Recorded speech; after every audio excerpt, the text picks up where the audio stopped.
ড্রামার শুরুতেই আমরা একটি ছোট্ট মেয়েকে চিতার উপরে শুয়ে থাকতে দেখি। তার নাম হলো লু ইউনশি। লু ইউনশিকে তার সৎ মা পুড়িয়ে মারার প্ল্যান করেছিল, যেটা জানতে পেরে লু ইউনশির নিজের মা সেখানে ছুটে আসে।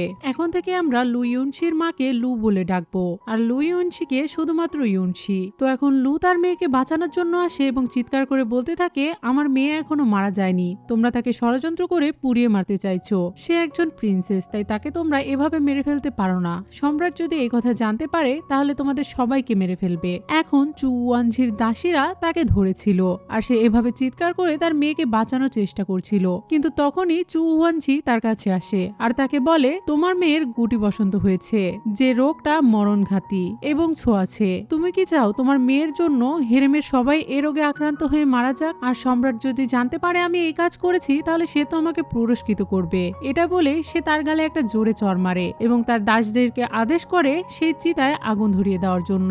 যেটা দেখে চু তো আর নিজেকে ধরে রাখতে পারে না, সে যেভাবে হোক নিজেকে ছাড়িয়ে সে আগুন নেভানোর জন্য যায়। কিন্তু তখনই আমরা দেখতে পাই লু ইউনশি হুট করেই জেগে উঠেছে এবং তার মধ্যে একটা অলৌকিক শক্তিও দেখা যায়। সে চিৎকার করে সবাইকে বলতে থাকে, তোমাদের সাহস কিভাবে হলো রাক্ষস রাজাকে পুড়িয়ে মারার? কিন্তু এই বিষয়টা সেখানে দাঁড়িয়ে থাকা কেউই বুঝতে পারে না। কিন্তু আমরা এটা বুঝতে পারি যে ইউনশির দেহের ভেতরে এখন অন্য একটা আত্মা প্রবেশ করেছিল, যেটাও সাধারণ কেউ ছিল না, বরং রাক্ষস রাজা ছিল। সে ওখানেই বসে বুঝতে পারে যে সামনে যে মেয়েটি তার জন্য লড়াই করছে সে আসলে তার মা, আর এখন থেকে তাকে এখানেই থাকতে হবে। যাই হোক, এদিকে চু এবার সব সৈন্যদের সাথে লড়াই করে ফাইনালি তার মেয়েকে আগুন থেকে রক্ষা করে এবং তাকে কোলে করে বাহিরে নিয়ে এসে জড়িয়ে ধরে কান্না করতে থাকে আর তাকে বারবার জিজ্ঞাসা করতে থাকে সে ঠিক আছে কিনা। তার এরকম কান্না দেখে এবার রাক্ষস রাজার মনেও অনেকটাই তার জন্য মায়া হতে থাকে এবং সে তার চোখের পানি মুছে দেয় আর তাকে বলে সে একদম ঠিক আছে, তাকে নিয়ে চিন্তা করার কোনো প্রয়োজন নেই। এখন দাঁড়িয়ে থাকা চু ওয়ানঝি তাদের এসব দেখে তো অনেক বেশি রেগে যায় এবং সে এসে সরাসরি লুকে একটা জোরে চড় মারে আর তাকে বলে তার সাহস কিভাবে হলো তার কাজের ভেতরে দখলদারি করার। তার এরকম কথা শুনে সেখানে দাঁড়িয়ে থাকা ইউনশি তার উপরে অনেক বেশি রেগে যায় আর তাকে বলে, আমার মাকে আঘাত করার সাহস তুমি কিভাবে পেলে? তাকে কিছু বলতে হলে তোমাকে সবার আগে আমার সাথে লড়াই করতে হবে। তার এরকম কথা শুনে ওয়ানঝি তাকে বলতে থাকে, ছোট্ট একটা মেয়ের এত বড় সাহস, তুমি আমার মুখের উপরে কথা বলো? এটা বলেই যখন সে তাকে চড় মারতে যাবে ঠিক তখনই ইউনশি তার হাত ধরে ফেলে। শুধু তাই নয়, ইউনশি যখন সেখানকার মাটিতে জোরে পা দিয়ে একটা ধাপ দেয় সেখানকার মাটিও কেঁপে ওঠে আর চু ওয়ানঝি সহ তার দাস দাসীরা সবাই সেখানে পড়ে যায়। এখন ইউনশি তার মাকে বলে, মা, সে তো তোমাকে অনেক কষ্ট দিয়েছে আর তোমার জায়গাও সে দখল করে নিয়েছে, তুমি কি দেখতে চাও সে তার সকল অপরাধ এখন কবুল করে নিবে? তার এ সকল কথা শুনে তার মা তো তার দিকে অবাক হয়ে তাকিয়েছিল। এখন ইউনশি চু ওয়ানঝিকে শাস্তি দেওয়ার জন্য তার শক্তি প্রয়োগ করতে থাকে, যেটার কারণে তার কষ্টও হচ্ছিল। কিন্তু ঠিক তখনই সেখানে সম্রাট চলে আসে আর সে বুঝতে পারে যে এটাই তার বাবা, যার কারণে সে তার জাদু থামিয়ে দেয় এবং সেখানকার পরিস্থিতিও এখন নর্মাল হয়ে যায়। সম্রাট সেখানে আসার সাথে সাথে চু ওয়ানঝি তাকে জানায় একটু আগেই ইউনশি গুটি বসন্ত রোগে মারা গিয়েছিল, কিন্তু অলৌকিকভাবে সে এখন সুস্থ এবং জীবিত রয়েছে। শুধু তাই নয়, তার ভেতরে অলৌকিক কিছু শক্তিও রয়েছে। আমার মনে হয় কোনো দুষ্ট আত্মা তার উপরে ভর করেছে। কিন্তু ইউনশি তার বাবাকে তার শরীর দেখিয়ে বলতে থাকে, দেখুন বাবা, আমার শরীরে যে বসন্তগুলো ছিল সেগুলো এখন আর নেই, একদম ভালো হয়ে গিয়েছে। কিন্তু প্রাসাদের দাসীরা আমাকে বলেছে যে এটার জন্য দায়ী তার উপরে বজ্রপাত হবে। এখন তার এরকম কথা শুনে চু ওয়ানঝি তো অনেক বেশি রেগে যায়, কারণ সে কথাটা তাকে ইঙ্গিত করেই বলছিল, যেটা সে নিজেও বুঝতে পেরেছিল।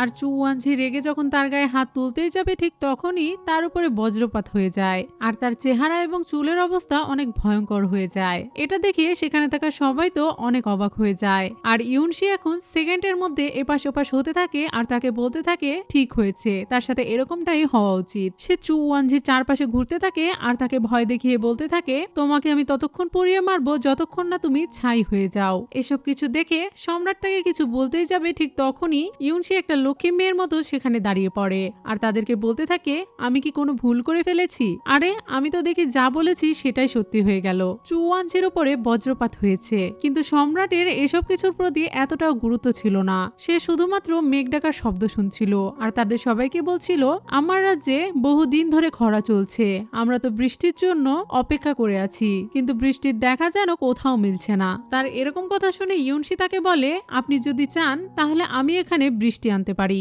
তার এরকম কথা শুনে চু তো ভয় পেয়ে যায় এবং তার মুখ চেপে ধরে সম্রাট সম্রাটের কাছে ক্ষমা চেয়ে তাকে বলতে থাকে সে অনেক ছোট মানুষ, তাই ভুলভাল বকে ফেলেছে, দয়া করে আপনি তাকে ক্ষমা করে দিবেন। কিন্তু ইউনশি তখনই তাদের সবাইকে বলে আমি কোনো কিছুই ভুল বলছি না, আমি অবশ্যই এখানে বৃষ্টি নামাতে পারবো। এটা বলে সে আকাশের দিকে তাকিয়ে গডকে আদেশ করে তার 3 গোনা শেষ হতে হতে সেখানে যেন বৃষ্টি নেমে আসে। কিন্তু 3 গোনা শেষ হলেও যখন সেখানে বৃষ্টি আসে না, তখন জুওয়ানজি এটা দেখে জোরে জোরে হাসতে থাকে এবং ইউনশিকে কটাক্ষ করে কথা বলতে থাকে। কিন্তু তখনই সম্রাট খেয়াল করে ওপর থেকে 2-1 ফোঁটা করে বৃষ্টি পড়ছে এবং কিছুক্ষণের মধ্যেই সেখানে ঝমঝম করে বৃষ্টি এসে যায়। এখন সম্রাট খুশি হয়ে তার মেয়ের অনেক প্রশংসা করতে শুরু করে এবং তাকে বলে সে তাকে পুরস্কৃত করবে। পরের দিন সকালে ইউনশিকে মন খারাপ করে বসে থাকতে দেখি। তার ভেতরে থাকা রাক্ষস রাজা মনে মনে বলছিল এই দেহটা অনেক দুর্বল, আর এটা শুধুমাত্র 6 বছরের একটা বাচ্চার দেহ, যেটা এখনো অনেক বড় হওয়া উচিত। তাকে এরকম ভাবে বকবক করতে দেখে তার দাসীও তার সাথে কথা বলতে শুরু করে।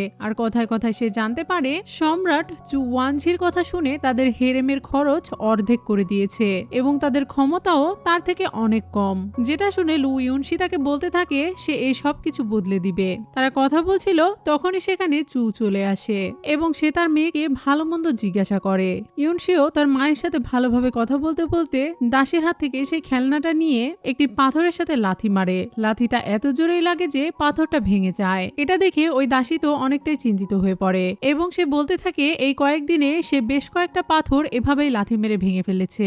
যেটা শুনে চুও তাকে বলে এটা কোনো ব্যাপার না, আমার মেয়ে এখনো অনেক দুর্বল। এটা শুনে দাসী তাকে বলে যে এত বড় বড় পাথর লাথি মেরে ভাঙতে পারে সে কিভাবে দুর্বল হয়। তখন চু তাকে বলে আমার কাছে এটা কোনো বিষয় না, আমি শুধু চাই আমার মেয়ে সুস্থ থাকুক এবং ভালো থাকুক। এখন ইউনশি তার মাকে বলে কিছুদিনের মধ্যেই তো সম্রাট বাবা তার সম্রাজ্ঞী হিসেবে কাউকে বেছে নেবেন, আমার মনে হয় তার সম্রাজ্ঞী হিসাবে তুমি উপযুক্ত। তার এরকম কথা শুনে চু তার মুখ চেপে ধরে এবং তাকে বলে তুমি এরকম ধরনের কথা কখনোই বলবে না, যদি এ ধরনের কথা কেউ শুনতে পায় তাহলে তোমাকে মেরে ফেলা হবে। তখন ইউনশি তার মাকে বলে আমি তো খারাপ কিছু বলিনি, আমি শুধু এটাই বলতে চেয়েছি তুমি যদি সম্রাজ্ঞী হও তাহলে ওই দুষ্ট উপপত্নীরা তোমাকে আর অত্যাচার করতে পারবে না। তার এরকম কথা শুনে চু এবার তাকে বুঝায় এবং তাকে মার্শাল আর্ট শেখার জন্য পাঠিয়ে দেয়। এরপর চু তার দাসীকে বলে আমি এতদিন আমাদেরকে নিয়ে ভাবিনি, কিন্তু ইউনশি যা বলেছে সেটা একদম ঠিক বলেছে, আমাদের এখন নিজেদেরকে নিয়ে ভাবা উচিত, নইলে আমরা অচিরেই ধ্বংস হয়ে যাব। তার এরকম কথা শুনে দাসী তাকে জিজ্ঞাসা করে তাহলে এখন সে কি করতে চায়। তখন চু তাকে জানায় কিছুদিন পরেই এখানে মার্শাল আর্ট প্রতিযোগিতা হতে চলেছে, যেই প্রতিযোগিতাটি সম্রাটের কাছে অনেক গুরুত্বপূর্ণ, আর এবার সম্রাট তাদেরকেও সেখানে যাওয়ার জন্য ইনভাইট করেছে। তাই সে একজন জেনারেলের মেয়ে হিসেবে এই সুযোগটা এবার কাজে লাগাবে। অন্যদিকে এই খবরটা যখন চু ওয়ানজি জানতে পারে তখন সে তো অনেক বেশি রেগে যায়, কারণ সে সব সময় তাদেরকে দাবিয়েই রাখতে চায় আর নিজেকে সবসময় সম্রাটের কাছে প্রিয় রাখতে চায়। এখন এসব কিছু দেখে তার দাসীও তাকে থামানোর চেষ্টা করে এবং তাকে একটি বুদ্ধি দেয়, যে বুদ্ধিটা চু ওয়ানজির অনেক পছন্দ হয়ে যায়। কিছুদিন পরে যখন মার্শাল আর্ট প্রতিযোগিতা শুরু হয়ে যায় তখন আমরা সেখানে সম্রাট সহ সবাইকে উপস্থিত দেখতে পাই। চু ওয়ানজি তো মনে মনে অনেক খুশি ছিল, কারণ তার প্ল্যান অনুযায়ী আজকে বিজয়ী সে নিজেই হবে, যার কারণে সে সম্রাটকে জানায় সে নিজে তো মার্শাল আর্ট জানে না, তাই সে এখানে এমন কাউকে উপস্থিত করতে চায় যে তার হয়ে প্রতিযোগিতা লড়াই করবে। এখন সম্রাট তাকে আদেশ দিলে সেখানে একটি মেয়েকে আসতে দেখি। মেয়েটি আসার সাথে সাথে চু ওয়ানজি তার পরিচয় দেয়। সে বলে এটা তার কাজিন হয়, তার নাম ঝু, সে হলো জেনারেল ঝুয়ের মেয়ে এবং সেই আজকে আমার হয়ে এই প্রতিযোগিতায় অংশগ্রহণ করবে। এবার সে কথায় কথায় সেখানে লুকে টেনে আনে এবং সে সম্রাটকে বলে লু তো একজন জেনারেলের মেয়ে আর আমরা জানি সে অনেক ভালো মার্শাল আর্ট জানে, তাহলে কেন না লু এবং ঝুয়ের মধ্যে একটা প্রতিযোগিতা হয়ে যাক। তার এরকম কথা শুনে সেখানে থাকা অন্যরা বলতে থাকে লু তো অনেক বছর ধরে হেরেমে তার জীবনযাপন করছে আর এত বছরে সে অবশ্যই মার্শাল আর্ট ভুলে গিয়েছে, কারণ তার কোনো প্র্যাকটিস নেই। এখন তাদের এরকম কথা শুনে ঝু তাদেরকে বলে যদি এরকমটাই হয় তাহলে সে যেন আমার সামনে এসে নিজের হার মেনে নেয়। তাকে এরকম কথা বলতে দেখি ইউনশি তো তার উপরে অনেক বেশি রেগে যায় এবং তাকে বলতে শুরু করে তার মাকে এরকম কথা বলে অপমান করার সাহস তার কিভাবে হলো, সে যদি এতই ভালো মার্শাল আর্ট জেনে থাকে তাহলে সে যেন তার সাথে লড়াই করে। এখন ইউনশির এরকম কথা শুনে তার মা উঠে দাঁড়ায় এবং তাকে এটা করতে বাধা দেয় এবং তাদেরকে বলে যেহেতু সে আমাকে চ্যালেঞ্জ করেছে তাই আমি আজকে তার সাথে লড়াই করব। কিন্তু তার এই কথা শুনে আশেপাশে আশেপাশের সবাই তাকে উপহাস করতে শুরু করে, কারণ অনেক বছর ধরে তার কোনো দক্ষতাই নেই। তাই সেনাপতি সহ সেখানে থাকা সবাই তাকে একে একে এটার জন্য বাধা দিতে থাকে, কারণ এই প্রতিযোগিতায় যে কোনো কিছু ঘটে যেতে পারে। কিন্তু তখনই তার মেয়ে তার হয়ে কথা বলতে থাকে আর তাকে বলে, আমার মাকে অপমান করছো, আমার মায়ের দক্ষতা নিয়ে তোমরা সবাই সন্দেহ করছো, তোমরা আমার মাকে কেন, আমাকেই তো হারাতে পারবে না। আমি তোমাদেরকে চ্যালেঞ্জ দিয়ে বলতে পারি, সামান্য তীর ধনুক প্রতিযোগিতায় তোমরা আমাকে হারাতে পারবে না। এরপর সে তার মাকে জিজ্ঞাসা করে সে তাকে বিশ্বাস করে কিনা। তখন তার মাও তাকে উৎসাহ দিয়ে বলে অবশ্যই সে তাকে বিশ্বাস করে। কিন্তু সেখানে থাকা সবাই এবং মন্ত্রী সহ এত ছোট বাচ্চাকে লড়াই করতে দেখবে এটা ভেবে হাসি ঠাট্টা করতে শুরু করে। কিন্তু ইয়নশি সম্রাটের কাছ থেকে অনুমতি নেয়। সম্রাটও এত ছোট বাচ্চাকে তাদের সাথে লড়াই করতে দিতে ভয় পাচ্ছিল, কিন্তু লু সম্রাটকে জানায় সে যেন তার বাচ্চার উপরে ভরসা রাখে, যার জন্য সম্রাটও এবার তাকে অনুমতি দিয়ে দেয়। এদিকে ঝু তো মনে মনে অনেক বেশি খুশি হয়ে যায়, কারণ সে জানতোই যে এত ছোট বাচ্চা তার সাথে পেরে উঠবে না, কারণ সে এই সব কিছুতে অনেক বেশি দক্ষ আর চ্যাম্পিয়নও ছিল। কিছুক্ষণের মধ্যেই তাদের প্রতিযোগিতা শুরু হয়ে যায়, আর প্রথম রাউন্ডেই ছিল তীর ধনুক প্রতিযোগিতা। জেনারেল ঝ্যাংয়ের মেয়ে তো একে একে 3টা তীর ছুঁড়ে মারে, যে তীরগুলো একদম সঠিক জায়গায় গিয়ে লাগে, যার জন্য সবাই তার প্রশংসা করতে শুরু করে। এবারে ছিল ইয়নশির পালা। যেহেতু সে অনেক ছোট ছিল তাই সবাই তো ধরেই নিয়েছিল যে সে এই গেমটা জিততে পারবে না। এদিকে ইয়নশি একবারে 3টা তীর নিয়ে সে তীর ছুঁড়ে মারে, যেটা দেখে সবাই হতাশ হয়ে যায়, কারণ তারা মনে করছিল যে সে হয়তো হেরে গিয়েছে। আর এত দূর থেকে তারা কেউ বুঝতেও পারছিল না যে ওই 3টা তীর আসলে কোথায় গিয়ে লেগেছে, যার কারণে সবাই তাকে সান্ত্বনা দিচ্ছিল আর তাকে বলছিল সে যেহেতু মাত্র 6 বছরের একটি ছোট্ট শিশু, তাই এই প্রতিযোগিতা জেতা তার পক্ষে সম্ভব নয়। ঝু এবার ইয়নশিকে বলছিল তুমি হেরে গিয়েছো, তাই দয়া করে এবার তুমি কান্না করো না। এটা শুনে ইয়নশি তাকে বলে আমি কেন কান্না করব, কান্না করলে তো তুমি করবে, কারণ আমি হেরে যাইনি। যেটা শুনে ঝু এবার তাকে বলে তুমি কি প্রতারণা করতে শিখেছো নাকি। এখন তার কথা শুনে সেখানকার সবাই তো একই কথাই ভাবছিল। এখন ইয়নশি সম্রাটকে বলে সে যেন কোনো একজন দাসকে সেই বুলটা পরীক্ষা করার জন্য পাঠায়। সেই দাসটি যখন বুল পরীক্ষা করে তখন সে সম্রাটকে জানায় ছোট রাজকুমারী এই প্রতিযোগিতা জিতেছে। তার এরকম কথা শুনে এবার ঝু তো অনেকটাই অবাক হয় আর তাকে জিজ্ঞাসা করে এটা কিভাবে সম্ভব। তখন দাস তাদেরকে জানায় ছোট রাজকুমারী যেই 3টি তীর ছুঁড়ে মেরেছিল সেই 3টি বুলে লেগেছে এবং ওই 3টা তীর একই জায়গায় লেগেছে আর একদম মাঝ বরাবর লেগেছে, যার কারণে দূর থেকে দেখে এটা বোঝা যাচ্ছে না। এটা বলেই দাসরা যখন সেই বুলটা খুলে কাছে আনে তখন তারা সবাই এটা দেখে তো অনেক বেশি অবাক হয়ে যায়, কারণ ছোট্ট রাজকুমারীর ভেতরে এত দক্ষতা রয়েছে এটা তো তারা ভাবতেই পারেনি। যাই হোক, এবার ঝু ইয়নশিকে বলে এটা তো অনেক সহজ প্রতিযোগিতা ছিল, এখন হবে আসল খেলা। এটা তো একটা মৃত ব্যক্তির উপর তীর ছোড়ার মতো, কিন্তু এখন হবে জীবিত মানুষের খেলা। এটাও কিছুটা তীর ধনুকের মতোই, যেখানে আমরা একে অপরকে নিশানা করব।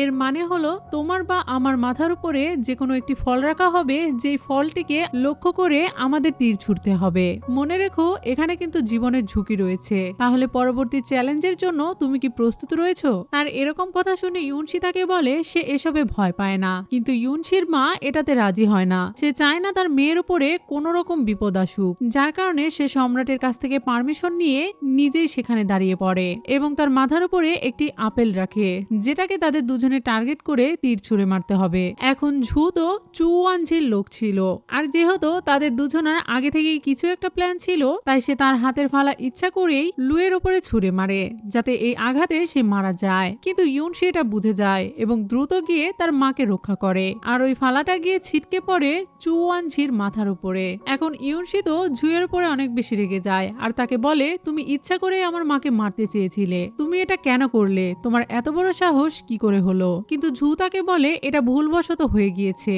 সে ইচ্ছা করে এই কাজটা করেনি। এখন আশেপাশের সবাই ইয়নশিকে দেখে তো অনেক বেশি অবাক হয়ে যায়, কারণ সেই ফালাটা যখন ছুঁড়ে ফেলেছিল সে ওই ফালার গতির আগেই সেখানে পৌঁছে গিয়েছিল। আসলে সে এটা কিভাবে করলো এটাই তারা ভেবে পাচ্ছিল না। এদিকে ইয়নশি তো ঝুয়ের উপরে অনেক বেশি রেগে যায় আর তাকে বলে তুমি যেভাবে ভুল করেছো আমিও এখন ঠিক সেভাবেই ভুল করব। এটা বলে সে যখন তার দিকে রেগে এগিয়ে যাচ্ছিল তখনই তার মা তাকে থামায় আর তাকে বলে সে এখন ঠিক আছে, তাই এখানে কোনো কিছু করার প্রয়োজন নেই। কিন্তু ইয়নশি তার মাকে বোঝায় সে শুধুমাত্র তাকে একটা শিক্ষা দিতে চায় আর কিছুই না। এটা বলে সে ওখানে থাকা 4-5টা ফালা নিয়ে ঝুয়ের দিকে ছুঁড়ে মারে, যেটা অবশ্যই সে তার জাদু দিয়ে করছিল। ইয়নশি তার দিকে তলোয়ার ধরে তাকে জিজ্ঞাসা করে তার এত বড় সাহস কিভাবে হয়েছে, সে ইচ্ছা করেই এটা করেছে, তাই সে যেন সবকিছু স্বীকার করে নেয়। এখন তার এসব কিছু দেখে ঝু তো ভয় পেয়ে যায় আর সে চুয়ানজিকে অনুরোধ করে যাতে সে তাকে রক্ষা করে, কিন্তু চু ওয়ানজি তো তাকে রক্ষা করতে অস্বীকার করে, যেটা দেখে ঝুয়ের বাবা এবার সম্রাটের কাছে মাথা নত করে ক্ষমা চাইতে শুরু করে আর তার মেয়েকেও বলে ক্ষমা চাইতে। তখন তারা দুজনে বসেই সম্রাটের কাছে ক্ষমা চাইছিল, যেটা দেখে সেখানকার সবাই বলে সে একটা ভুল করেই ফেলেছে, তাকে ক্ষমা করে দেওয়া হোক। কিন্তু ইউনশি তো এটা মানতেই চায় না এবং তার হাতে থাকা ফালা দিয়ে সে ঝুয়ের মাথায় মারে এবং তাদের সবাইকে বলে সে আমার মাকে মেরে ফেলতে চেয়েছিল, সে কোনো ভুল করেনি। আজকে যদি আমি তাকে এভাবেই ছেড়ে দেই তাহলে ভবিষ্যতে সে অন্য কারোর ক্ষতি করার সাহস করবে। সে প্রথম থেকেই অন্যের ক্ষতি করার একটা উদ্দেশ্য নিয়ে এসেছিল। তার এ সকল কথা শুনে সম্রাটও বুঝতে পারে, যার কারণে সে সৈন্যদেরকে আদেশ করে ঝুকে বন্দি করার জন্য। তাকে বন্দি করা হয়ে গেলে এবার ইউনশি সম্রাটকে জানায় সে তাকে একটা প্রাইভেট কথা বলতে চায়। এটা বলে সে তার কানে কানে কিছু একটা বলে, যার কারণে সম্রাট স্মাইল করতে শুরু করে এবং তাকে প্রমিস করে সে তার কথা রাখবে। এখন সে কানে কানে কি বলেছিল এটা তো আমরা গল্প এগোলেই বুঝতে পারবো। এখন রাত্রেবেলা ইউনশি সম্রাটকে নিয়ে তার মায়ের কাছে আসে। সম্রাটও সেখানে এসে উপপত্নীকে বলে আমি এতদিন তোমাদেরকে অবহেলা করেছি, এর জন্য আমি তোমার কাছে ক্ষমা চাইছি। তখন লু তাকে জানায় তার ক্ষমা চাওয়ার কোনো প্রয়োজন নেই, কারণ এসব কিছু নিয়ে সে কিছুই মনে করেনি। এখন ইউনশি তার মায়ের হাত তার বাবার কাছে দিয়ে সেখান থেকে চলে যায়। এরপর তারা যখন একসাথে বসে কথা বলছিল তখন আমরা জানতে পারি যে ইউনশি তার বাবার কাছে কি চেয়েছিল। সে তার কাছে তার মায়ের জন্য পদ উন্নতি চেয়েছিল। এর মানে হলো উপপত্নীদের মধ্যে তার স্থান যাতে অনেক উঁচুতে থাকে, সে তার বাবার কাছে এটাই চেয়েছিল আর তার বাবাও তাকে প্রমিস দিয়েছিল আর এখন সেটা পালনও করেছে, যেটা সম্রাট লুকে জানালে লুও অনেকটা খুশি হয়ে যায়। অন্যদিকে আমরা চু ওয়ানজিকে দেখতে পাই, সে তার কক্ষে সম্রাটের জন্য রেডি হচ্ছিল। ঠিক তখনই তার দাসী এসে তাকে খবর দেয় আজকে রাতে সম্রাট এখানে আসবেন না, বরং আজকে তো সম্রাট লুয়ের কাছে গিয়েছে। দাসীর মুখে এরকম কথা শুনে চু তো অনেক বেশি রেগে যায়। ঠিক তখনই সেখানে আরেকজন প্রহরী এসে তাকে খবর দেয় লুয়ের পদ উন্নতি হয়েছে, সে আর আজ থেকে কোনো সাধারণ উপপত্নী নয়। আর এই সব কিছু হয়েছে প্রিন্সেস ইউনশির কারণে। তাদের এরকম কথা শুনে চু তো আরো বেশি রেগে যায় আর সে ঠিক করে ফেলে যে সে যেভাবে হোক তাদের মা মেয়েকে এই রাজপ্রাসাদে ভালোভাবে থাকতে দিবে না। পরের সিনে আমরা ইউনশি এবং তার মাকে দেখতে পাই। ইউনশি তার দাসীর সাথে খেলতে চাইছিল, কিন্তু তার দাসী ভয়ে তার সাথে খেলতে চাইছিল না, কারণ সে যেভাবে তার শক্তি প্রয়োগ করে তাতে সে কখনোই তার সাথে পেরে ওঠে না এবং বারবার আঘাতপ্রাপ্ত হয়। ঠিক তখনই সেখানে সম্রাট চলে আসে আর সে ইউনশিকে জানায় যেহেতু তার সঙ্গে কেউ খেলতে চাইছে না তাই আজকে সম্রাট নিজেই তার সাথে খেলবে। এটা শুনে ইউনশিও খুশি হয়ে যায় এবং সম্রাটকে বলে প্রস্তুত হতে। এটা বলেই সে তার সাথে খেলা শুরু করে দেয় এবং সে যখনই তার হাতে থাকা সেই খেলনাটি সে পা দিয়ে সম্রাটের দিকে ছুড়ে মারে, সম্রাট সেটাকে ব্যালেন্স করতে পারে না এবং সে দূরে ছিটকে গিয়ে পড়ে যায়, যেটা দেখে লু তো অনেকটাই চিন্তিত হয়ে পড়ে এবং সম্রাটের কাছে এসে তাকে জিজ্ঞাসা করতে থাকে তার কোথাও লেগেছে কিনা। কিন্তু সম্রাট তাকে জানায় সে যেহেতু ভালোভাবে রেডি হতে পারেনি তাই সে ওই খেলনাটি ধরতে পারেনি এবং ব্যালেন্স হারিয়ে সে ওখানে পড়ে গিয়েছে, কিন্তু নেক্সট টাইম এরকম আর হবে না। এর সাথে সে ইউনশির মার্শাল আর্ট শিক্ষা নিয়ে ছোটখাটো প্রশংসাও করে। কিন্তু একটু পরে যখন দ্বিতীয়বারের মতো তারা আবার খেলা শুরু করে এবং ইউনশি ওই খেলনাটি পা দিয়ে সম্রাটের দিকে ছুঁড়ে মারে, ঠিক তখনই সম্রাটের সবচেয়ে বিশ্বস্ত সৈন্য সেটিকে ধরে ফেলে, যেটা দেখে ইউনশিও অনেকটা অবাক হয়ে যায়, কারণ তার দক্ষতার সাথে পেরে ওঠা কারো পক্ষে এতটা সহজ নয়। তাই ইউনশি তার বাবাকে জানায় সে এই সৈন্যকে তার মায়ের এবং তার বডিগার্ড হিসেবে রেখে দিবে, যেটা শুনে তার মাও একটু অবাক হয়ে যায় এবং তাকে নিষেধ করে এরকমটা বলার জন্য, কারণ এই সৈন্য সম্রাটের অনেক কাছের এবং বিশ্বস্ত। কিন্তু সম্রাট তার মেয়ের কথা ফেলতে পারে না, যার কারণে সে ওই সৈন্যটিকে তাদের বডিগার্ড হিসেবে এখানেই রেখে যায়। অন্যদিকে এই খবরটি চুয়ের কাছেও পৌঁছে যায় আর এটা শোনার সাথে সাথেই চুও এবার তাদেরকে নিয়ে একটি ষড়যন্ত্র সাজিয়ে ফেলে এবং একজন দাসীকে তার কাছে ডেকে তাকে শিখিয়ে দেয় যে সে কি করবে। আর এখানে আমরা বুঝতে পারি যে চু আসলে চাইছে লু এবং সেই সৈন্যকে নিয়ে পুরো প্রাসাদে একটি জঘন্য গুজব ছড়াতে। পরের সিনে আমরা দেখতে পাই ইউনশি যখন খেলা করছিল তখন সেখানে তার মা এবং সেই সৈন্যটিও ছিল। যেহেতু তার কাজ তাদেরকে সবসময় রক্ষা করা তাই সবসময় সে তাদের সাথেই থাকে। একটু পরেই লু যখন উঠে তার মেয়ের কাছে যেতে চাইছিল ঠিক তখনই সে ওখানে পিছলে পড়ে যেতে লাগে, যেটা দেখার সাথে সাথে সৈন্যটি তাকে বাঁচিয়ে নেয়। কিন্তু এই দৃশ্যটিকেই চুয়ের দাসীরা অন্যরকম ভাবে সবার সামনে উপস্থাপন করে এবং পুরো প্রাসাদে গুজব ছড়িয়ে দেয় তাদের সম্পর্ক নিয়ে, যেটা দেখে ইউনশি তো অনেক বেশি রেগে যায়। আর সে যখন পরে এসে ওই জায়গাটি পরীক্ষা করে তখন সে বুঝতে পারে আসলে তার মা কোনো দুর্ঘটনাবশত সেখানে পড়ে যায়নি, বরং এটা আগে থেকেই প্ল্যান করা ছিল। আর এখানে কিছু ফেলে রাখা হয়েছিল যেটার কারণে তার মায়ের পা পিছলে গিয়েছিল। অন্যদিকে আমরা চুকে দেখতে পাই সে দ্রুত সম্রাটের কাছে ছুটে গিয়ে এই সংবাদটি তাকে জানায় যে লু এবং সে সৈন্যটি ঘনিষ্ঠ ছিল এবং তাদের মধ্যে সম্পর্ক রয়েছে, কিন্তু সম্রাট তার এ কথায় কোনো গুরুত্ব দেয় না। আর সে তাকে জানায় সে লুকে অনেক বিশ্বাস করে আর সে ওই সৈন্যকে ব্যক্তিগতভাবে তাদের বডিগার্ড হিসেবে সেখানে রেখেছে, তাই এটা নিয়ে তার মনে কোনো সন্দেহ নেই। কিন্তু চু তো এই বিষয়টা নিয়ে হাল ছাড়ে না আর সে সম্রাটের কাছাকাছি গিয়ে তাকে বুঝাতে থাকে যে যেহেতু দাসীরা নিজের চোখে তাদেরকে অন্তরঙ্গ অবস্থায় দেখেছে তাই এটা কিভাবে গুজব হতে পারে। সে সম্রাটকে বুঝাতে থাকে যে এই সবকিছু আসলে সত্যি ঘটনা। তখন সম্রাটও তার উপরে রেগে যায়। এদিকে চুও তাকে বারবার বুঝাতে থাকে, যার কারণে সম্রাটও এবার তাকে জানায় সে এই বিষয়টা নিয়ে দেখবে। যেটা শুনে চু খুশি হয়ে যায় এবং সেখান থেকে চলে যায়। সে চলে যাওয়ার সাথে সাথে আমরা দেখতে পাই সেখানে ইউনশি চলে এসেছে। আসলে ইউনশি এতক্ষণ ধরে তাদের সব কথাই শুনছিল। সে সম্রাটের কাছে এসে তাকে জানায় সে যা বলেছিল তা সব সত্যি হয়ে গেল। আসলে চু সেখানে আসার আগে ইউনশি সম্রাটের কাছে এসেছিল এবং তাকে বলেছিল যে লু এখানে আসবে এবং তার মায়ের সম্পর্কে আজে বাজে কথা বলবে। তারা আসলে চাইছে তার মা সম্পর্কে আজে বাজে কথা ছড়াতে এবং তার মাকে বদনাম করতে।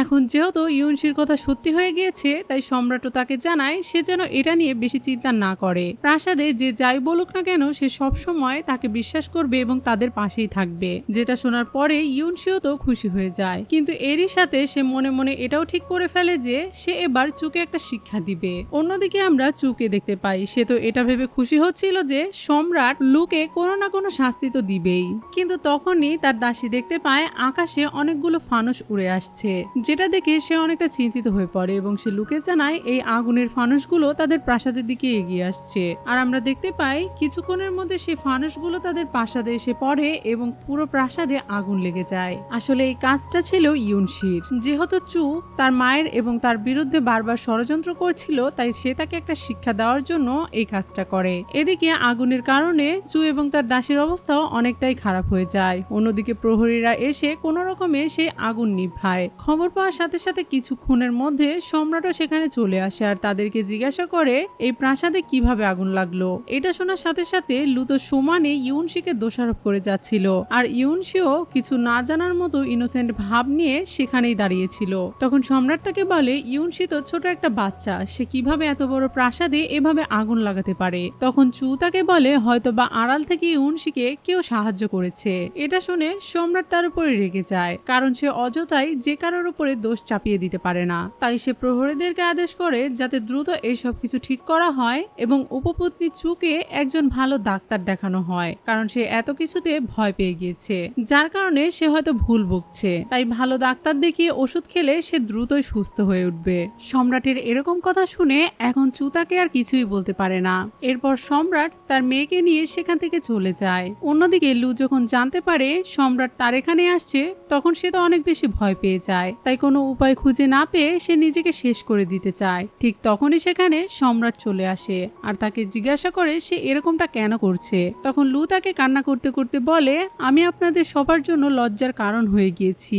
আমার ব্যাপারে পুরো প্রাসাদে গুজব ছড়িয়েছে, আমার চরিত্র নিয়ে অনেক কথা হচ্ছে আর আমি এসব কোনো কিছুরই কোনো প্রমাণ দিতে পারছি না। তাহলে তো আমার মরে যাওয়াই ভালো, তাই না? এটা বলে যখন সে নিজেকে শেষ করে দিতেই যাচ্ছিল ঠিক তখনই সম্রাট তাকে বাঁচিয়ে নেয় আর তাকে ভালোভাবে বোঝায় যাতে সে এরকম কাজ আর দ্বিতীয়বার না করে এবং তার সাথে সাথেই সে যেন তার ছোট মেয়েটার কথাও ভাবে, কারণ সে যদি নিজের জীবন শেষ করে ফেলে তাহলে তার ছোট্ট মেয়েটার কি হবে? সে তো মা ছাড়া একা একাই বড় হবে, তাই তার কথা ভেবে হলেও তাকে বাঁচতে হবে। এরপর ইউনশিও তাকে এক সাইডে নিয়ে গিয়ে ধীরে ধীরে বলতে থাকে বাবা এই সমস্যার সমাধান করে ফেলেছে, তোমার ব্যাপারে আর কোনোদিন কেউ গুজব ছড়াতে পারবে না। যদি কেউ গুজব ছড়ায় তাহলে তার জিহ্বা কেটে ফেলা হবে। তার মেয়ের এরকম কথা শুনে এবার লু তার মেয়েকে জানায় তাহলে আমি যে এতক্ষণ অভিনয়টা করলাম সেটা কি বৃথা হয়ে গেল? আমার অভিনয়টা কি বাজে হয়েছিল? আমি কি ধরা পড়ে গিয়েছি? তার এরকম কথা শুনে এবার ইউনশিও তো অনেকটাই অবাক হয়ে যায় আর তার মাকে বলে তুমি অনেক সুন্দর অভিনয় করেছো, আমি তো নিজেও ধরতে পারিনি যে এটা একটা অভিনয় ছিল।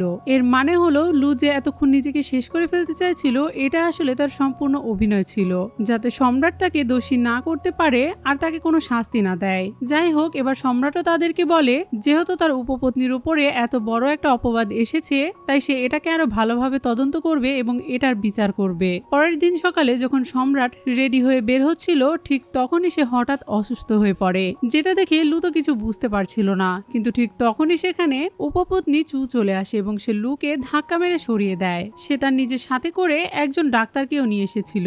রাজকীয় ডাক্তার সম্রাটকে অনেকক্ষণ ধরে পরীক্ষা নিরীক্ষা করে, কিন্তু এরপরেও সে অস্বাভাবিক কিছুই পায় না। তাই সে সম্রাটকে জানায় তার তেমন কিছুই হয়নি। ঠিক তখনই একজন প্রহরী এসে সম্রাটকে জানায় আজকে তার সাথে রাজকীয় জ্যোতিষী দেখা করতে এসেছে, যেটা শুনে সম্রাট দেখা করার জন্য নিষেধ করে দেয়। কিন্তু উপপত্নী চুয়ের বোঝানোর কারণে সে রাজি হয়ে যায় তার সাথে দেখা করার জন্য।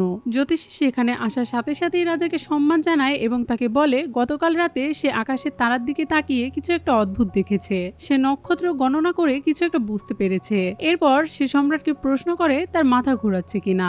সম্রাট তাকে এটার উত্তর দিলে সে তাকে জানায় কিছু নক্ষত্র তার উপরে ভারী পড়ছে, তার আশেপাশে এমন কিছু মানুষ রয়েছে যারা তার জন্য অশুভ, যার কারণে তার এরকমটা হচ্ছে। সে সম্রাটকে জ্যোতিষ বিজ্ঞানের ভাষায় অনেক কিছু বোঝায় এবং সর্বশেষে তাকে বলে তার আশেপাশে এমন একজন শিশু রয়েছে যার বয়স এখনো 10 হয়নি, সে তার জন্য বিপজ্জনক। এমনকি সেই বাচ্চাটির কাছে কিছু জাদুকরী শক্তিও রয়েছে। এখন তার মুখ থেকে এরকম কথা শোনার পর সম্রাট তো সেখানেই চুপ করে বসে থাকে, কিন্তু উপপত্নী চু একদমই চুপ করে থাকে না। সে তো সরাসরি ইউনশির কথা বলতে থাকে আর তাদেরকে বলে ইউনশির কাছে একটা অশুভ শক্তি রয়েছে, সে জাদু করতে পারে। হয়তোবা তার মা এ ব্যাপারে কাউকেই কিছু বলেনি। চু সম্রাটকে ইউনশির ব্যাপারে বিগত কয়েকদিনের কিছু ঘটনার কথা মনে করিয়ে দেয়। এদিকে সেই লোকটিও বারবার সম্রাটকে বলতে থাকে সে যেন অশুভ লক্ষণ আছে এরকম লোকদের থেকে দূরে থাকে, নইলে তার জীবনে অনেক বড় বিপদ নেমে আসবে। সে যখন এ সকল কথা বলছিল ঠিক তখনই পেছন থেকে ইউনশি সেই লোকটিকে লাথি মেরে ফেলে দেয়। কিন্তু তখনও সেই ব্যক্তি ইউনশিকে দেখিয়ে সম্রাটের কাছে বলতে থাকে এই বাচ্চাটি কোনো অশুভ শক্তি দ্বারা প্রভাবিত হয়েছে, তাই যত দ্রুত সম্ভব এটার সমাধান করুন। এদিকে উপপত্নী চুও সম্রাটকে এসব কিছুই বুঝাতে থাকে। ঠিক তখনই ইউনশিও তার উপরে অনেক বেশি রেগে যায় এবং এই সব কিছুর প্রতিবাদ শুরু করে। কিন্তু যখনই তার মা দেখতে পায় সে অনেক বেশি উত্তেজিত হয়ে পড়েছে, ঠিক তখনই সে তার কাছে আসে এবং তাকে সান্ত্বনা দেয়। সে ইউনশিকে বলে সে নিজে এই সব কিছুর সমাধান করতে চায়, তাই সে যেন শান্ত হয়, কারণ সে যদি উত্তেজিত হয়ে পড়ে তাহলে এটা প্রমাণ হয়ে যাবে যে তার ভেতরেই আসলে অশুভ কোনো শক্তি রয়েছে। এরপর লু সম্রাটকে বলে ইউনশি যখন জীবন ফিরে পেয়েছিল তখন তার কারণে আমাদের রাজ্যে বৃষ্টি হয়েছিল, এমনকি দ্রুত সে মার্শাল আর্ট শিখে প্রতিযোগিতায় বিজয় হয়েছে। এত এত শুভ লক্ষণের মাঝেও সে কিভাবে অশুভ হতে পারে?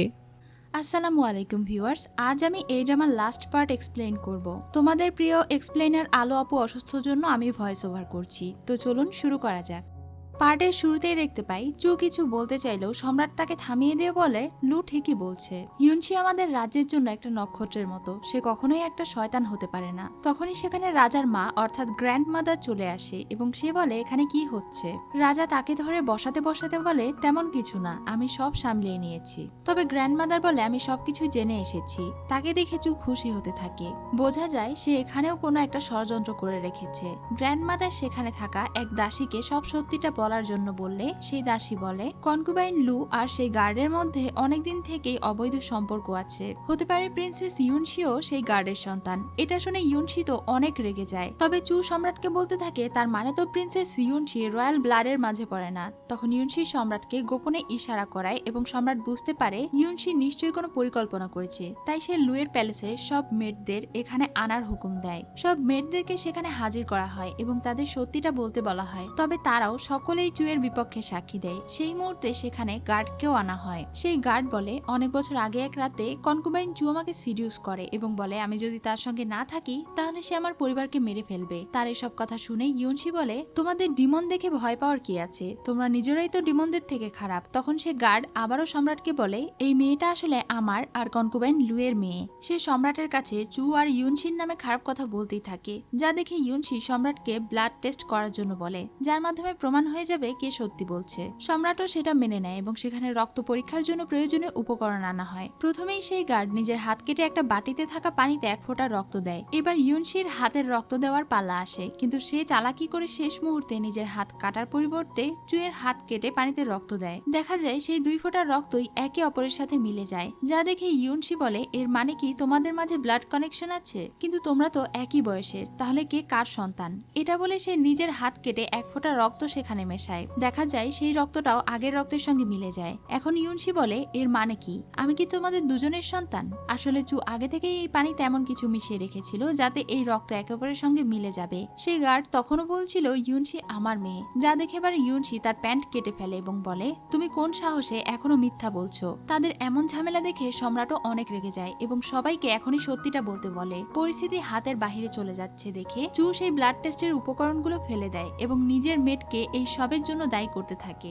সম্রাট আবারও গার্ডকে সত্যি করে সব বলতে বললে গার্ড কিছুই বলে না। তখন চুয়ের মেয়ের সব দোষ নিজের উপরে নিয়ে নেয়। চু মনে করে সম্রাট হয়তো এখন আর তার উপরে রেগে নেই। তবে সম্রাট চুকে থাপ্পড় দিয়ে নিজের গার্ডদেরকে আদেশ দেয় মিথ্যেবাদী এই দুইজন গার্ড আর মেয়েকে যাতে মৃত্যুদণ্ড দেওয়া হয় এবং চুকেও যাতে গৃহবন্দী করা হয়। সব ঝামেলা শেষে তারা সবাই একত্রে বাহিরে বেরিয়ে আসে এবং গ্র্যান্ডমাদার প্রথমে তাদেরকে বিশ্বাস না করার জন্য ইউনশির থেকে ক্ষমা চায়। ইউনশি গ্র্যান্ডমাদারকে একটা তেলেসমা দিয়ে বলে, এটা তোমাদের কাছে রাখলে তুমি সব সময় সুস্থ থাকবে। তেলেসমাটার কাছে নেওয়ার সাথে সাথে গ্র্যান্ডমাদার সুস্থতা অনুভব করতে থাকে, যা দেখে সম্রাট আর লুও অনেক খুশি হয়ে যায়। ইউনশি তাদের দুজনকেও দুটো তেলেসমা দেয়। এর পরের সিনে আমাদের চুকে দেখানো হয়। তার কাছে এক গার্ড এসে বলে সে চলে এসেছে।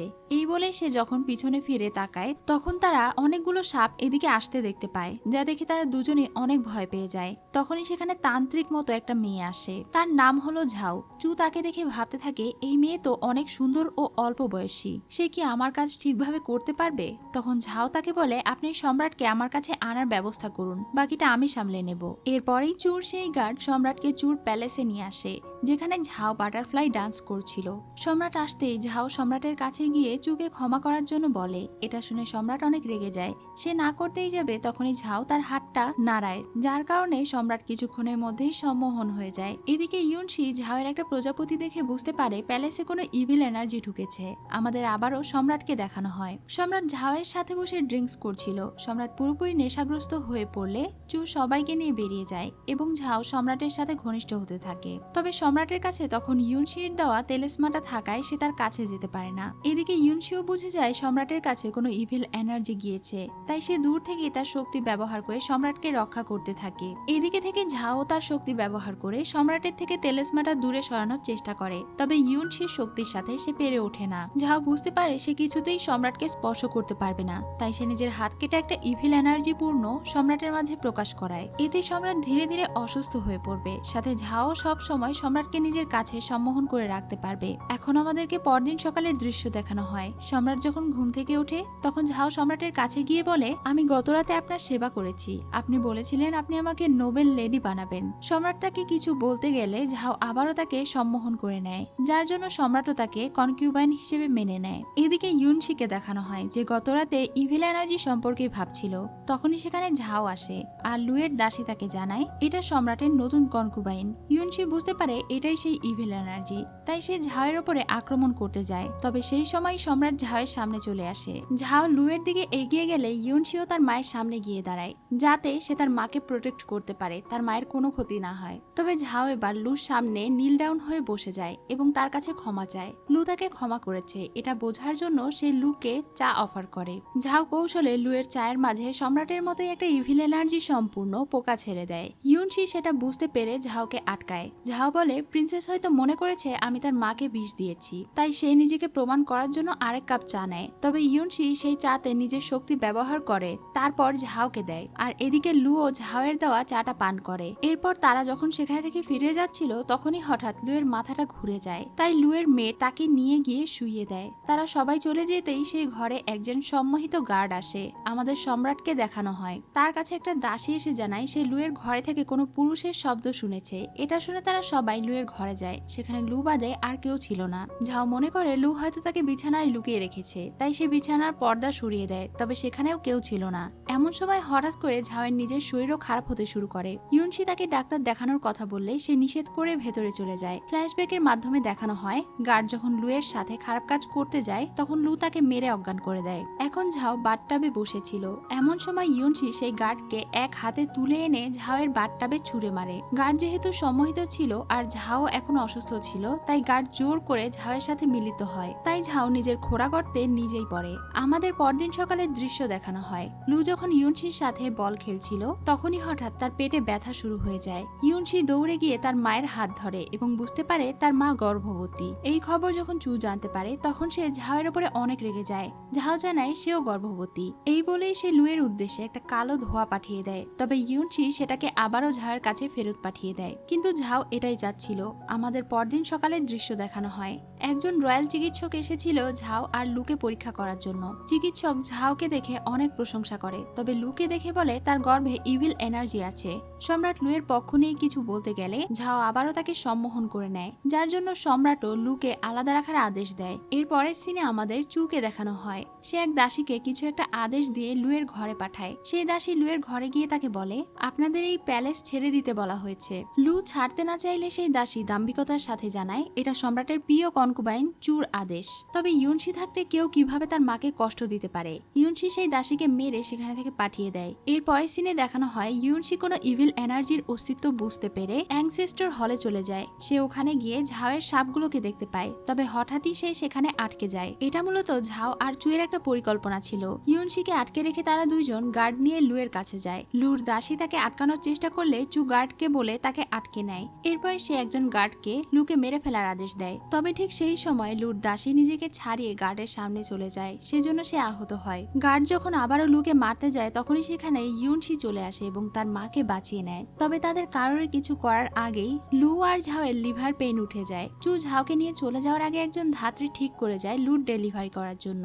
প্রথমে ঝাওয়ের বাচ্চার জন্ম নেয়, তবে ঝাও মৃত এবং ভয়ঙ্কর দেখতে বাচ্চার জন্ম দেয়, যা দেখে দাসী এবং ঝাও দুজনেই ভয় পেয়ে যায়। ঝাও তার দাসীকে আদেশ দেয় লুর বাচ্চার সাথে তার বাচ্চা বদলে দিতে। এদিকে লু সুস্থ বাচ্চার জন্ম দেয়, তবে ধাত্রী তার মুখে হাত দিয়ে বলে তুমি মৃত বাচ্চার জন্ম দিয়েছো।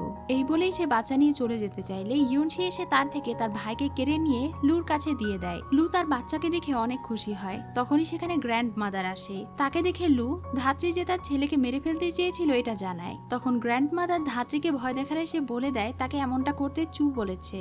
ওদিকে তাদের কথাবার্তা বাইরে থেকে শুনে ঝাওয়ের দাসী বুঝতে পারে এখন আর বাচ্চা বদলানো যাবে না, তাই সে ফিরে এসে এই খবরটা ঝাও আর চুকে জানায়। তখন সেখানে গ্র্যান্ড মাদারও চলে আসে এবং চুকে তাদের ভবিষ্যৎ রাজাকে মারতে চাওয়ার অপরাধে অবরুদ্ধ করার আদেশ দেয়। চু বারবার ক্ষমা চেয়েও কোনো লাভ হয় না। আবার ঝাওয়ের বাচ্চার অবস্থা দেখেও গ্র্যান্ড মাদার ঝাওয়ের ওপরে অনেক রেগে যায়। তখনই সেখানে সম্রাট আসলে ঝাও সম্রাটের কাছে আশ্রয় নেয়, তবে গ্র্যান্ড মাদারের ক্ষমতা সম্রাটের থেকে বেশি ছিল, যা বুঝতে পেরে এবার ঝাও সম্রাটকে অসুস্থ করে দেয়। এরপরের সিনে দেখানো হয় সম্রাটকে ডাক্তার চেক করে জানায় তাকে বিষ দেওয়া হয়েছিল, আর এতদিনে সেই বিষ সম্রাটের হৃদয়ে পৌঁছে গেছে। এটা শুনে গ্র্যান্ড মাদার অসুস্থ হয়ে পড়ে আর সম্রাট সবাইকে বলে আমি কিছুক্ষণ একা থাকতে চাই, তাই সবাই সেখানে থেকে চলে যায়। তবে সেখানে গার্ডের ছদ্মবেশে ঝাও উপস্থিত ছিল। সবাই চলে যেতেই সেই সম্রাটকে বলে আমি এখন পারবো আপনাকে সুস্থ করতে। সম্রাট কিভাবে জানতে চাইলে সে আবার নিজের ইভিল এনার্জি ব্যবহার করে একটা ঔষধ সম্রাটকে খাইয়ে দেয়, যার জন্য সম্রাট সাময়িক সময়ের জন্য সুস্থও হয় এবং আবার তার বশে চলে আসে। আমাদের লু আর ইউনশিকে দেখানো হয়। তারা দুইজন যখন সম্রাটের ঘর থেকে বাইরে বেরিয়ে হাঁটছিল তখন লু বলে সম্রাট হঠাৎ এমন অসুস্থ হলো কেন, নিশ্চয়ই এর পেছনে কোনো ইভিল এনার্জি আছে, আর আমি নিশ্চিত এটা ঝাও। আমাদের এখনই এটা প্রমাণ করতে হবে। তাই তারা তখনই গ্র্যান্ড মাদারের কাছে যায় এবং তাদের সন্দেহের কথা জানায়। গ্র্যান্ড মাদারের অনুমতি নিয়ে তারা ঝাওকে ডেকে আনে এবং ঝাও ইভিল এনার্জি কিনা তা পরীক্ষা করার ব্যবস্থা করে। ইউনশি নিজের শক্তি ব্যবহার করে প্রমাণ করে দেয় যে ঝাও একটা ইভিল এনার্জি। তবে তখনই সেখানে সম্রাট আসে আর ঝাওয়ের হয়ে কথা বলে। ইউনশি বুঝতে পারে সম্রাটের শরীরে ইভিল এনার্জি প্রবেশ করানো হয়েছে, তাই সে চুয়ের কাছে চলে যায় এর প্রতিষেধক কি সেটা জানার জন্য। তবে চু তা বলতে অস্বীকৃতি জানাইলে ইউনশি নিজের শক্তি ব্যবহার করে চুকে ভয় দেখায়, আর ভয় পেয়ে চুও প্রতিষেধকের কথা বলে দেয়। এরপরের সিনেই দেখানো হয় একজন গার্ড ঝাওয়ের কাছে সম্রাটের ঔষধ নিয়ে আসে। সেখানেই আলমারির ভেতরে ইউনশি লুকিয়েছিল। ইউনশি একটা ছোট পাথর ছুঁড়ে গার্ডকে ফেলে দেয়, যা দেখে ঝাও অন্যমনস্ক হলে সেই সুযোগে ইউনশি সম্রাটের ঔষধ বদলে দেয়। ঝাও তা না বুঝেই সম্রাটকে ইউনশির রাখা ঔষধটা খাইয়ে বাহিরে চলে যায়। ঝাও চলে যেতেই সম্রাট ইউনশিকে বাহিরে আসতে বলে, কারণ সে ইউনশির উপস্থিতির ব্যাপারে বুঝে গেছে। ইউনশি বাহিরে বেরিয়ে আসে এবং তাকে বোঝায় তার ভেতরে ইভিল এনার্জি আছে, সে তাকে সুস্থ করে তুলতে পারবে। সম্রাটও ইউনশির কথা মেনে নেয় এবং ইউনশি তার শক্তি ব্যবহার করে সম্রাটের ভেতরে থেকে ইভিল এনার্জি বের করে আনে। এরপরের সিনে দেখা যায় ঝাও সম্রাটের সাথে ছিল। তখনই সেখানে ইয়ুনশি আসে এবং ঝাওকে বলে, তুমি একটা ইভিল এনার্জি, আমি আজ তোমাকে শেষ করে ফেলবো। ঝাও হেসে বলে, তাতে কি হয়েছে, সম্রাট আমার পাশে আছে, তুমি আমার কিছুই করতে পারবে না। এই বলে সে গার্ডদেরকে ইয়ুনশিকে মেরে ফেলার আদেশ দেয়। তবে ইয়ুনশি আজ প্রকাশ্যে তার শক্তি ব্যবহার করে সবাইকে হারিয়ে দেয়। ঝাও সম্রাটকে সম্মোহন করে ইয়ুনশিকে আটকাতে চাইলে বুঝতে পারে সম্রাট এখন তার নিয়ন্ত্রণে নেই, তাই এবার সেও প্রকাশ্যে নিজের ইভিল এনার্জি ব্যবহার করতে চায়। তবে তার আগে ইয়ুনশি তাকে মেরে ফেলে। তারা মনে করেছিল সব ঝামেলা শেষ। তবে তখন সম্রাটের ভাই লু আর তার ছেলেকে বন্দি বানিয়ে সেখানে নিয়ে আসে। সে লুয়ের ছেলেকে মেরে ফেলার জন্য হাত থেকে ফেলে দিতে যায়। তবে তখন ইয়ুনশি তাকে আঘাত করে এবং সম্রাট আর লু গিয়ে তাদের সন্তানকে ধরে ফেলে। এখানেই সিন কাট হয়। এরপরের সিনে দেখানো হয় লু আবারও গর্ভবতী হয় এবং আজ তার ডেলিভারি ছিল। ঘরের বাইরে সম্রাট আর ইয়ুনশি অনেক আগ্রহে অপেক্ষা করছে। তখনই একজন দাসী এসে জানায় লুর যমজ বাচ্চা হয়েছে। এটা শুনে তো সম্রাট অনেক বেশি খুশি হয়ে যায় এবং তখনই লুকে সম্রাজ্ঞী ঘোষণা দেয়। সাথে সাথে সেখানে বৃষ্টি নামে, যার মাধ্যমেই বোঝা যায় লু আর তার বাচ্চা এই রাজ্যের জন্য কল্যাণকর। ড্রামার শেষ দৃশ্যে আমাদেরকে দেখানো হয় লু আর সম্রাট তাদের বাচ্চাদেরকে নিয়ে একত্রে রাজসভায় পৌঁছায়। আর তাদের এই সুন্দর মুহূর্তের মধ্যে দিয়েই এই ড্রামাটি এখানেই শেষ হয়ে যায়। সো ভিউয়ার্স, এই ড্রামা তোমাদের কেমন লেগেছে অবশ্যই কমেন্টে জানিও। আর এমনই আরো সুন্দর সুন্দর ড্রামা পেতে হলে এই চ্যানেল সাবস্ক্রাইব করে রেখো।